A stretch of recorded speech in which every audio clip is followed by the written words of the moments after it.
Bismillahirrahmanirrahim. Assalamualaikum warahmatullahi wabarakatuh. Saya Erika Putri Mawardani, mahasiswi semester 6 jurusan Pendidikan Matematika, Fakultas Ilmu Tarbiyah dan Keguruan, Universitas Islam Negeri Sumatera Utara. Dalam video ini merupakan salah satu tugas mata kuliah pengantar analisis real dengan tugas pembuktian definisi 4.1.1 dan teorema 4.1.2 buku Bartel dengan dosen pengampu yaitu Ibu Rusdi Ulfa Hasanah MPD. Baik, langsung saja kita masuk ke definisi 4.1. Misalkan A himpunan bagian dari R titik C elemen real adalah titik cluster atau titik kumpul dari A untuk setiap delta lebih besar dari 0, di mana paling sedikit ada satu titik X elemen A, X tidak sama dengan C, berlaku mutlak X dikurang C lebih kecil dari delta. Selanjutnya kita akan melakukan pembuktian dari definisi 4.1.1 ini. Nah, dari definisi ini dapat kita katakan bahwa C adalah suatu titik di limit A jika untuk setiap lingkungan delta dari C, atau dapat kita tuliskan seperti ini. Nah, lingkungan delta dari C dapat didefinisikan sebagai X elemen real dengan mutlak X kurang C lebih kecil dari delta. Nah, dengan menggunakan dari bentuk yang seperti ini, maka kita akan membuat bentuknya sama dengan teorema 2.2.2 yang bagian C yang sudah pernah dijelaskan oleh Ibu Rusdi. Nah, di mana X mutlak X kurang C lebih kecil dari delta itu berlaku jika dan hanya jika X kurang dari C itu lebih kecil dari delta dan lebih besar dari min delta, kan? Nah, jika semua ruas kita tambahkan C, maka menjadi X dikurang C tambah C itu lebih kecil dari C ditambah delta dan lebih besar dari C dikurang delta, sehingga X lebih kecil dari C ditambah delta dan lebih besar dari C dikurang delta. Dan lingkungan delta dari C ini sama dengan C kurang delta, C ditambah delta. Atau dapat kita katakan semua bilangan yang berada di sekitaran lingkungan delta dari C ini termasuk nilai anggota dari A, kecuali batasnya itu ini C dikurang delta dan C ditambah delta. Nah, lalu membuat sedikit satu titik dalam A yang berbeda dengan C.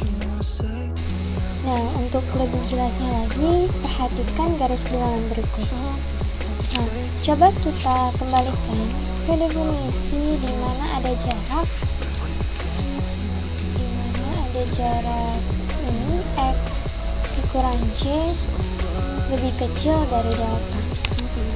Nah, jadi kita anggap di sini ada titik, C dan ini adalah X. Nah, jarak antara C dan X atau X dikurang C ini adalah sejauh delta, atau dapat kita klaim bahwa di sini adalah C ditambah delta.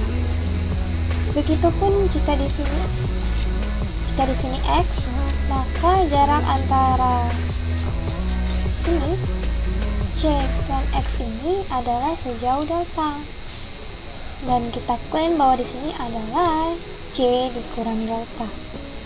Nah, karena X tadi kan dikatakan tidak sama dengan C, maka terdapat X di sebelah C, sehingga ada di sini, maka ada mutlak X dikurang C lebih kecil dari delta.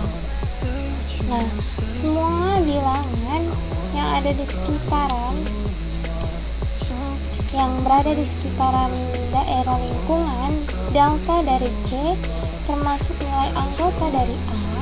Ini kita anggap anggota dari A di sini. Ini adalah daerah dari A, anggota dari A. Kecuali batasnya itu ini, C dikurang delta, C ditambah delta. Dan semua yang di dalam himpunan A ini, semua yang ada di dalam himpunan A ini, dimanapun X-nya, mau di sini, di sini, di sini, atau lebih kecil lagi dari sini, sedikitnya itu akan ada satu X lebih kecil dari delta sehingga C dikatakan titik kumpulnya. Kan? Sehingga C merupakan titik kumpulnya. Maka terbukti untuk setiap delta lebih besar dari 0 di mana paling sedikit ada satu titik X elemen A, X tidak sama C berlaku mutlak X dikurang C lebih kecil dari delta.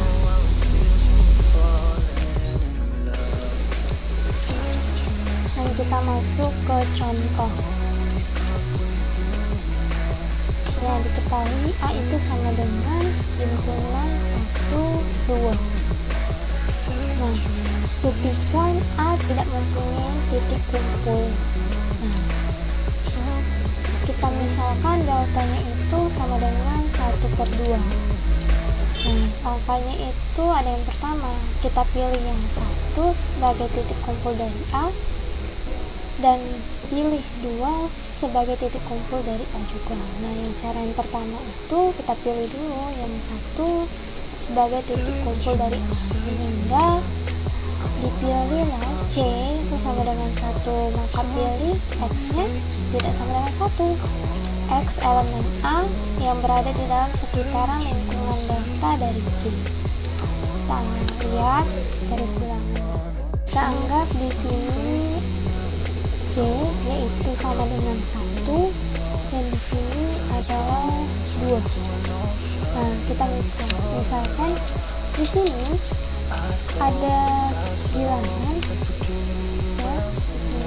ya, di sini ada bilangan di daerah sekitaran lingkungan delta dari C. Kita anggap di sini adalah jarak delta seperti yang definisi 4.1.1 tadi. Maka sini kita misalkan ada 1/2 dan di ruas ini ada 3/2. Nah, karena tadi X tidak sama dengan 1, X elemen A, maka terdapat X itu di sebelah 1. Kita di sini akan ada X. Ini kita tidak tahu. Nah, di sini ada. Jadi dapat kita batasi di sini sebagai lingkungan delta dari C. Ya. Selanjutnya ini merupakan bilangan lingkungan dari A. Nah, karena tadi X tidak sama dengan 1 dan X elemen A, maka otomatis itu 1 bukan elemen A. Nah, jadi katakan terbukti 1 bukan titik kumpul dari A. Nah, di langkah pertama tadi kita memilih 1 sebagai titik kumpul dari A. Selanjutnya, di langkah kedua ini kita pilih 2 sebagai titik kumpul dari A, sehingga dipilihlah C sama dengan 2. Maka pilih X tidak sama dengan 2, X elemen A yang berada di dalam sekitaran lingkungan delta dari C. Oke, perhatikan kembali garis bilangan berikut. Kita anggap di sini adalah C, kemudian di sini 1 dan di sini adalah 2. Kita fokus ya, karena C itu sama 2, maka kita fokus ke 2. Nah, di sini akan ada jarak ya sejauh delta. Kita misalkan saja di sebelah sininya itu ada 3/2, kemudian di sini 5/2. Dan itu yang berada di sekitaran delta dari C.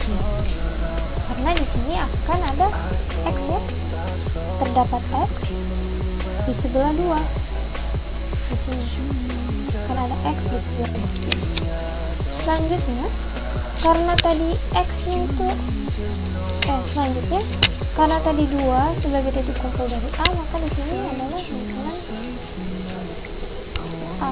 Nah, karena tadi juga X nya tidak sama dengan 2, X itu elemen dari A, maka otomatis 2 ini kan elemen dari A.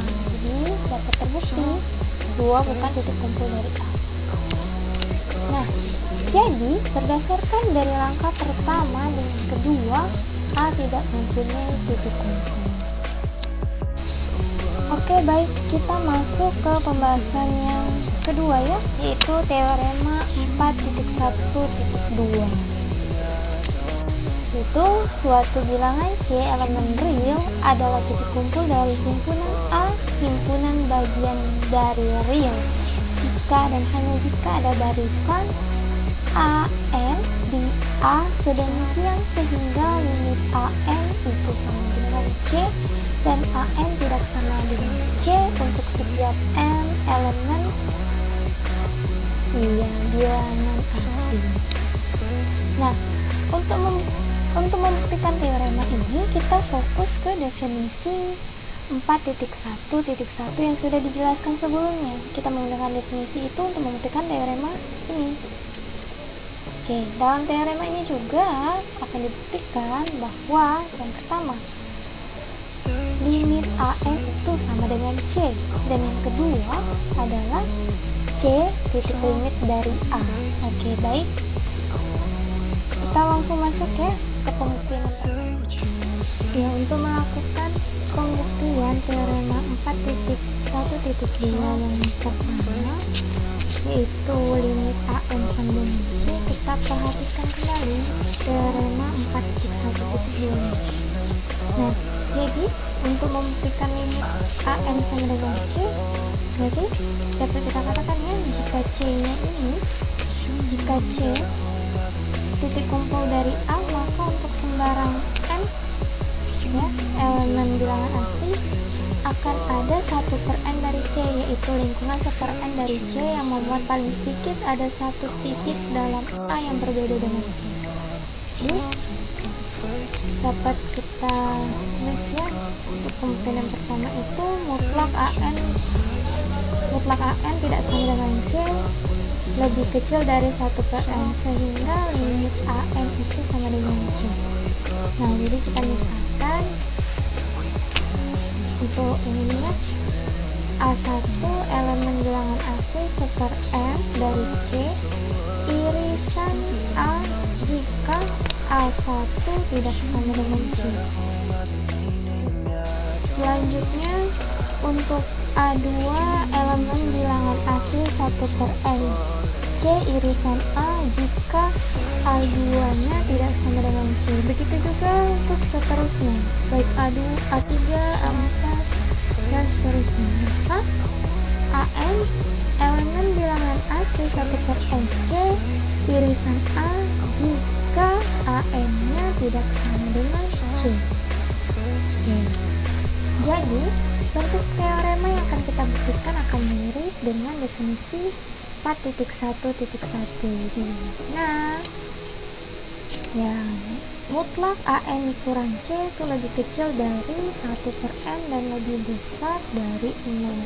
Itu sama artinya dengan AN tidak sama dengan C dan AN termasuk lingkungan 1/n dari C.